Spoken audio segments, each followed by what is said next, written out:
Les rendez-vous de la conservation, un podcast inspirant proposé par MOOC Conservation et Youth Conservation de l'ICN. À travers des interviews d'acteurs engagés dans la conservation, nous souhaitons informer, former et inspirer tous les passionnés de la nature qui s'impliquent dans la protection de l'environnement. Bienvenue dans ces rendez-vous de la conservation.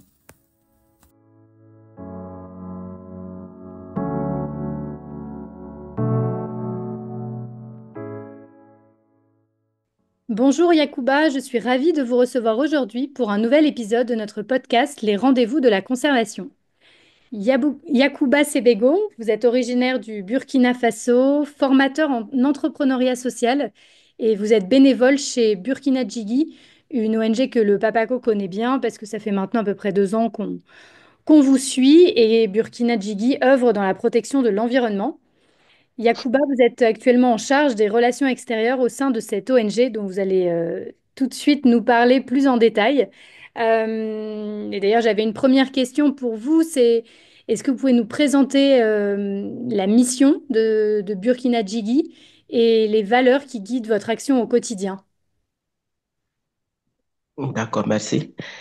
Burkina Djigui, c'est une structure de jeunes hum, qui est née en 2020 et nous œuvrons pour la citoyenneté et le développement durable. Et notre mission principale, c'est de travailler à une prise de conscience participative de tous, en particulier la jeunesse, pour l'éducation d'un Burkina plus prospère. Les valeurs qui nous guident sont, entre autres, l'engagement, la détermination, l'intégrité, le patriotisme, la solidarité, l'équité et le volontariat. Voilà. Des très belles valeurs. Oui. Euh, et aujourd'hui, Yacouba, quels sont peut-être les grands défis que vous rencontrez dans la mise en œuvre de vos projets au Burkina Faso, particulièrement les projets qui concernent le développement durable? Euh, Présentement, nous avons quand même pas mal de défis. Mm. Et le premier défi qui empêche ou qui ne nous permet pas de mener à bien nos activités, c'est le problème de sécurité. Voilà, Mm. parce qu'il faut noter qu'au Burkina Faso, nous vivons quand même une situation de sécurité un peu compliquée, voilà, due au terrorisme, à Mm. l'attaque des terroristes. Donc, l'insécurité croissante dans certaines régions de Burkina Faso ne nous permet pas d'accéder à certaines zones et cela limite la mise en œuvre de nos projets. Voilà, parce qu'il y a des risques d'attaque de groupes armés. Il y a aussi le deuxième point, le deuxième défi, c'est le manque de financement stable. Voilà, parce qu'il faut noter que au Burkina Faso, euh, surtout au sein des structures, nous avons du mal à avoir des accompagnements financiers de certaines ONG, dû surtout à la situation sécuritaire, parce que beaucoup plient leurs bagages et il y a aussi l'accès aux infrastructures et les ressources également. Dans certaines zones rurales, nous manquons parfois euh, l'accès fluide dû à la dégradation des routes. Il y a aussi le manque d'eau potable dans certaines zones. Il y a un manque d'électricité, ce qui est quand même nécessaire pour la mise en œuvre de nos projets. Voilà. Et souvent aussi, il y a, dû à la situation sécuritaire, il y a le manque d'implication des communautés locales, parce qu'il y a une réticence quand il s'agit des étrangers ou bien des gens qui ne sont pas de la zone, qui veut mettre en place un projet. Il y a cette réticence parce que les gens ont peur, se disent que peut-être c'est des gens mal intentionnés qui veulent passer par des activités comme ça pour les créer ou les créer des problèmes. Voilà, donc c'est quand même ces aspects-là, voilà, qui ralentit quand même les activités de Burkina Guigui. Voilà. Il y a aussi le changement climatique et la dégradation de l'environnement. Voilà. Parce qu'il y a certaines zones où pratiquement les pluies ne sont pas abondantes comme ça. Pourtant, il faut beaucoup d'eau pour certaines de nos activités telles que le reboisement, les pépinières et autres. Donc, ça fait que à un certain moment, on est obligé de se réadapter ou mener d'autres activités que l'éducation environnementale ou la protection de l'environnement. Voilà. Il y a aussi les pratiques non durables. Par exemple, il y a des zones où la déforestation est marquante. Il y a l'agriculture intensive également, voilà, qui peuvent réduire l'efficacité des initiatives écologiques. Voilà, donc c'est entre autres des défis que Burkina Guinée rencontre au Burkina Faso. Merci Yacouba pour ces explications très, très intéressantes. Si justement sur l'implication et la défiance en fait que vous rencontrez de la part des communautés locales, comment vous faites pour mobiliser malgré tout les jeunes et notamment les femmes dans vos projets? Peut-être que vous avez des stratégies que vous utilisez pour vous assurer justement que les communautés locales, et notamment les jeunes et les femmes, sont partie prenante, participent activement et vont même s'engager sur le moyen et long terme pour assurer la préservation de l'environnement. Oui, et il faut noter que Burkina Guigui, c'est une structure à majorité jeune. Mm. Donc, à chaque activité, il y a une innovation et des actions particulières. Par exemple, quand vous prenez un des projets comme une cour, un arbre, dont nous avons implanté et dont nous avons expérimenté dans le quartier Marcoussis au Burkina Faso et à Ouagadougou. Nous avons déjà ciblé les structures locales, c'est-à-dire les structures jeunes, femmes et vieux dans la localité. Nous les avons approchés pour les parler de notre projet et leur demander s'ils savent, ils mènent souvent des activités allant dans ce sens, c'est-à-dire c'est un reboisement. Est-ce qu'ils font souvent des reboisements dans la zone? Voilà. Les structures qui le font, nous essayons de les impliquer et nous essayons quand même de les impliquer activement, c'est-à-dire nous mettons en place un comité de gestion de ce projet mixte, c'est-à-dire un quota pour les femmes, un quota pour les jeunes, un quota pour les anciens. Et Burkina Guinée également apporte quelques membres, voilà, pour composer cette équipe. Et une fois que ces personnes sont impliquées, ils arrivent à mener les activités avec nous. Et ce sont ces mêmes personnes qui voient un peu l'innovation que nous faisons au sein de nos activités et qui nous approchent. Ils disent que voilà, ils veulent devenir membres de notre structure, mais qui sont engagés dans d'autres associations. Ils s'intéressent à notre structure parce qu'ils voient qu'il y a une innovation et il y a l'implication également euh, de ces, de ces personnes-là. Voilà. Donc, en dehors des activités que nous menons, personnellement ou au sein de la structure, nous tentons de fédérer nos énergies, nos actions avec les autres structures. Donc, ça facilite un peu la communication et la différence que nous menons sur le terrain. Donc, ça incite les jeunes à adhérer. Il y a des femmes également qui adhèrent à notre structure et qui disent qu'il ne faut jamais organiser une activité sans eux, il faut les impliquer. Voilà. Il y a aussi les réseaux sociaux parce qu'aujourd'hui, nous véhiculons pas mal de messages de sensibilisation sur les réseaux sociaux et nous essayons quand même euh, d'être une structure incontournable au Burkina Faso. Ça fait que euh, beaucoup en lisant nos activités sur les réseaux sociaux, nos actions sur les réseaux sociaux, nous écrivent et demandent à adhérer.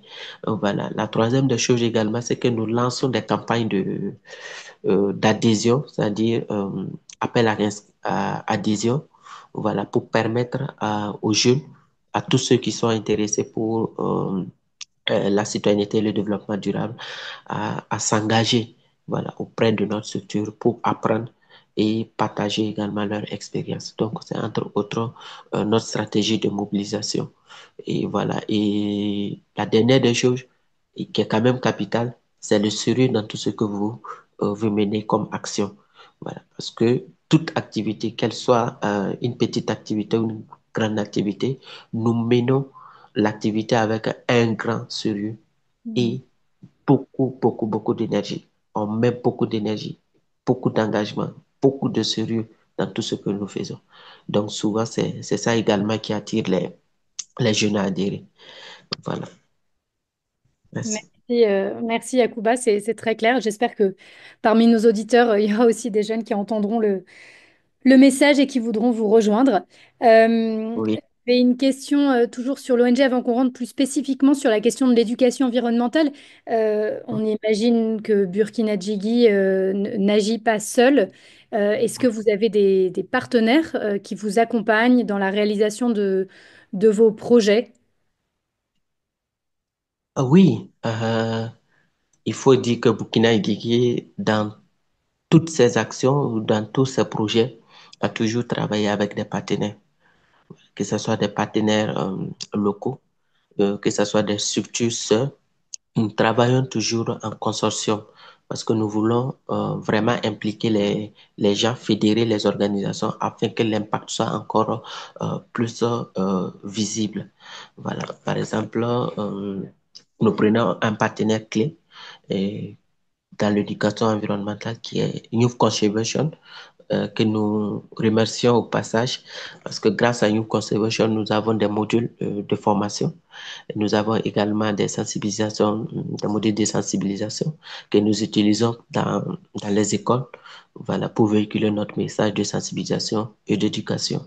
Voilà. Il y a également une structure comme APAF, qui est spécialisée dans l'agro-forestier, qui nous montre souvent comment on fait les pépinières et qui est engagé aux côtés de Burkina Guigui depuis la création de la structure. Nous avons également la Direction générale de l'économie verte et du changement climatique, dont nous travaillons toujours ensemble. Voilà, peu importe l'activité que nous voulons mener, si c'est en lien avec le développement durable, nous les approchons. Voilà, pour plus de consortium, pour plus d'engagement, parce qu'il faut impliquer les uns et les autres afin que voilà, le projet soit vraiment une réussite totale. Voilà, il y a un des partenaires également, le Balai citoyen, dont nous menons des activités dans le cadre de la citoyenneté et qui participe également dans nos actions de reboisement, d'éducation environnementale. Voilà, ce sont des partenaires vraiment clés qui, dès la création de Burkina Guigui, ne manquent de nous impliquer et nous ne manquons pas également de les impliquer dans nos actions. Voilà, il y a Red ONG que nous avons eu à travailler ensemble également, voilà, dans le cadre du projet Youth for ODD à Lomé, voilà, dont la prochaine édition va se passer également au Burkina Faso ici. Et voilà, il y a également Femmes d'Impact, voilà, une structure féminine dont nous impliquons dans nos activités et ils nous invitent parfois également à participer à leurs activités. Et autre, il y a le NIMD, voilà, une structure également qui œuvre dans la démocratie et autres. Il y a le NED également que nous impliquons dans toutes nos activités. Donc, Burkina Guigui, pour faire court, Burkina Guigui a toujours œuvré au consortium. Voilà, parce que nous avons une idée souvent qui fait que voilà, nous n'avons pas souvent le choix de les impliquer. Voilà, parce que euh, quand vous voulez aller loin, quand vous voulez parfait, il faut impliquer tout le monde. Il faut impliquer tout le monde. Et quand vous êtes seul, c'est vrai, vous pouvez aller loin, ben, euh, quand vous vous mettez ensemble avec les idées innovatrices, avec l'apport des uns et des autres, une idée ou un projet dont vous pouvez mobiliser par exemple 10 plantes peut aller à 100 plantes. Si chacun apporte quand même 10 plantes, vous pouvez organiser votre activité et mener à bien cette activité. Donc, Oui. présentement, même, nous travaillons vraiment à créer un consortium de toutes les structures qui œuvrent pour le développement durable, en particulier l'éducation environnementale, afin que nous essayions de voir dans quelle mesure nous pouvons vraiment impacter notre société, le Burkina Faso, à travers des actions vraiment concrètes. Voilà, nous voulons vraiment amener les structures à travailler ensemble, surtout travailler ensemble.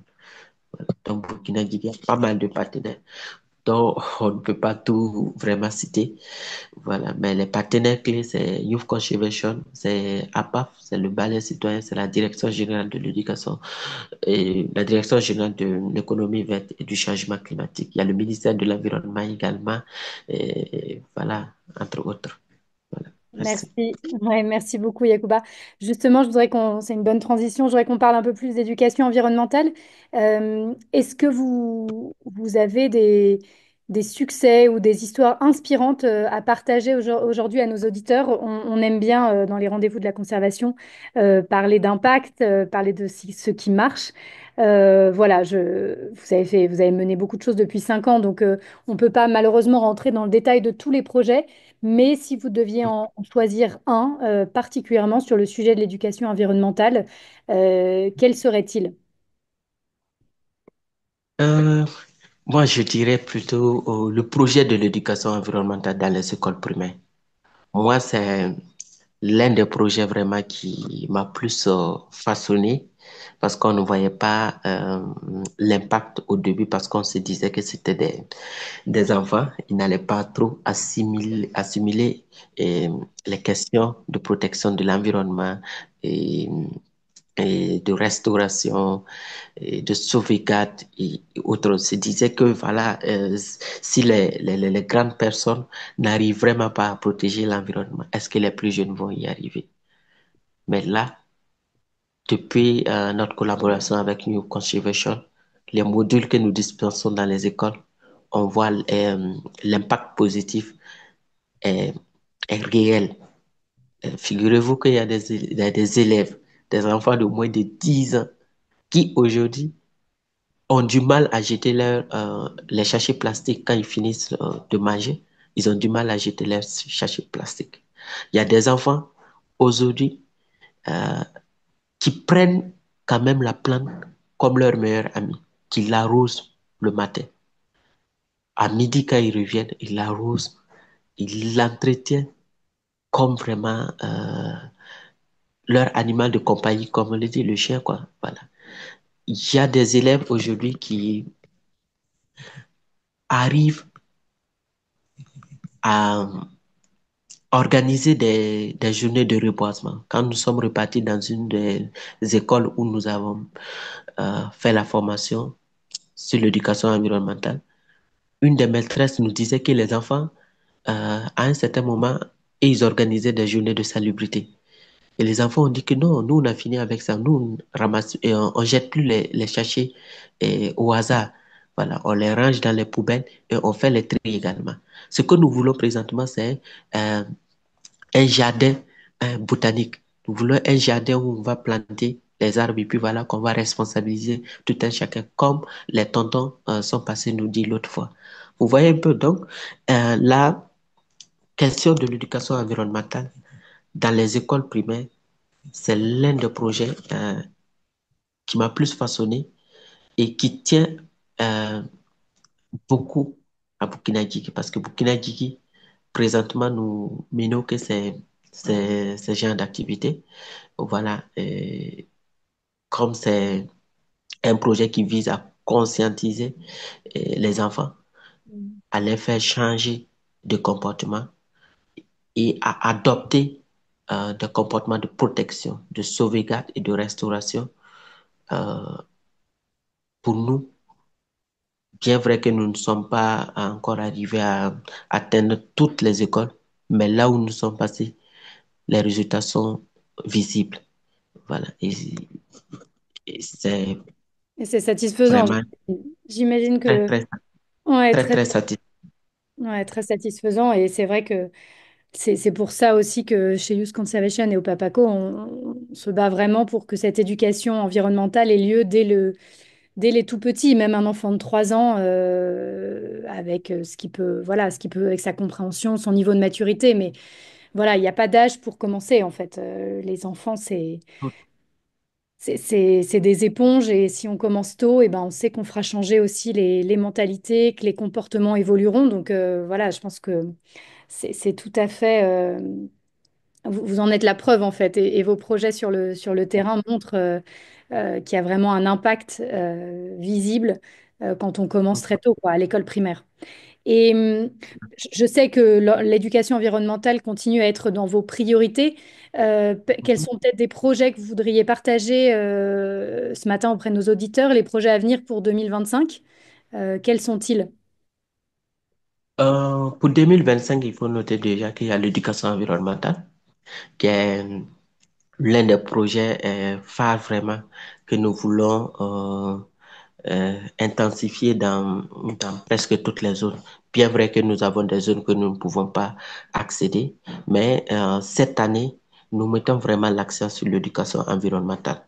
Voilà, nous avons commencé les démarches auprès de l'administration, voilà, pour vraiment les amener à nous faciliter un peu la tâche parce que avec les papiers administratifs, il faut déposer des demandes d'autorisation, ainsi de suite. Et puis voilà. Et également aller au niveau des directions pour avoir leur accord afin de mener nos actions dans les écoles. Donc, nous sommes déjà dans ça et nous avons déjà reçu une autorisation du ministère. Donc, nous attendons l'autorisation de la direction régionale des études également. Voilà. Sinon, nous avons déjà fait notre chronogramme de formation et que nous allons commencer les jours à venir. Voilà. Donc, au sein de Burkina Guigui, l'un des projets que nous allons mener en 2020, cette année et 2025, c'est l'éducation environnementale. Parce que D'accord. nous allons plus développer les modules. Nous Mm. allons également euh, impliquer les langues locales, voilà, pour plus toucher un large public, y compris en milieu rural. Donc, au sein de Burkina Faso, nous allons privilégier quand même le moré, puisqu'il y a des zones vraiment où les gens parlent que le moré. Donc, il faut vraiment arriver à traduire ces modules-là en langue locale, voilà, pour plus toucher. Voilà. Il faut également trouver des méthodes interactives au sein de la coordination nationale, nous travaillons vraiment pour trouver vraiment des méthodes interactives afin d'impliquer les jeunes. Par exemple, nous avons quelques idées comme les contes. Par exemple, il y a certains rôles et certaines zones où les gens sont attirés par les contes. Donc, nous voulons travailler sur les modules de Youth Conservation pour voir comment nous pouvons faire des contes en sensibilisant les populations sur euh, l'éducation environnementale. Il y a également des chansons parce qu'il y a des zones où les gens aiment la musique. Donc, il faut utiliser la musique vraiment pour pouvoir véhiculer nos messages. Il y a aussi les jeux éducatifs que nous allons transmettre souvent des messages environnementaux. Donc, voilà. Il y a le déploiement également des initiatives en zone rurale. Voilà. Nous allons vraiment mettre un accent particulier sur les reboisements communautaires, voilà, des campagnes de reforestation comme une cour, un arbre. Voilà, nous allons intensifier ces projets. Voilà, il y a aussi un étudiant, un arbre que nous allons essayer de, de retravailler. Voilà. Il y a aussi, comment on appelle ça, la création des clubs environnementaux. Parce que et pour pérenniser quand même vos actions, il faut des gens, parce qu'il ne suffit pas d'aller mettre en œuvre le projet. Il faut des gens sur place qui vont vous relayer par la suite. Donc, nous allons mettre en place des clubs environnementaux dans certaines écoles rurales. Merci beaucoup, Yacouba. Je vois que le temps passe. Est-ce que vous auriez peut-être un dernier message à adresser à nos auditeurs? Oui, voilà, nous allons profiter de cette occasion pour inviter les structures locales à travailler ensemble. Par exemple, les structures qui œuvrent pour l'éducation environnementale, il est temps qu'on se mette ensemble en consortium pour plus d'impact positif. Voilà, parce que c'est bien de travailler seul, mais quand on est ensemble, on trouve plus d'idées et l'impact est nettement supérieur à quand vous travaillez seul. Voilà. Il y a aussi un autre message que nous voulons passer, c'est de vraiment inviter les partenaires à travailler avec les structures comme Youth Conservation et Burkina Gigi. Il faut vraiment travailler à, à trouver des ressources pour accompagner ces structures parce que sur les réseaux sociaux, vous voyez quand même l'impact de nos actions. C'est vrai, on arrive à mener nos activités sans accompagnement, mais si on a plus d'accompagnement, je pense que nous allons euh, atteindre nos objectifs. Voilà. Et nous invitons surtout les jeunes et les femmes à adhérer au Burkina Gigi et à s'impliquer davantage, car c'est dur, mais ensemble, nous allons y arriver. Et comme on le dit au sein de Burkina Gigi, le futur, c'est maintenant. Tout ce que nous voulons demain, il faut forcément qu'on s'engage aujourd'hui. Merci.